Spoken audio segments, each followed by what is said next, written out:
बोला. नाशिक शहराची पाणी पण गेली आहे. दरवेळेस नाशिकचं दौऱ्यात तर फरक आहेच. याच्या आधी युवासेना प्रमुख आदित्य ठाकरे येऊन गेले. त्यांनी काही ठिकाणी पाहणी केली, खास करून त्र्यंबक रोड. आणि नाशिक जे चित्र आहे हे इतकं नाशिक विद्रूप झालेलं दिसत आहे.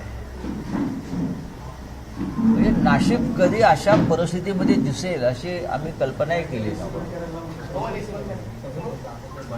म्हणजे नाशिकचे खड्डे हा देशभरातला चेष्टेचा विषय झाले. 10 वर्षापूर्वी या नाशिकचा लौकिक खड्डेमुक्त शहर असा होता की नाशिक हे एक उत्तम शहर आहे, खड्डेमुक्त शहर आहे. इथे महापालिका, इकडलं प्रशासन उत्तम प्रकारे काम करतं.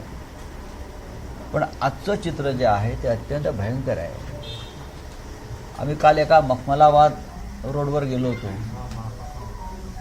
म्हणजे वाईट वाटलं की ज्या पद्धतीने तिकडली लोक रस्त्यावरती भाज्या फळं विकणारी महिला डोळ्यात पाणी आणून सांगत होते की आमची काय अवस्था आहे, आम्ही कसं जगायचं, इथे आता काय करणार.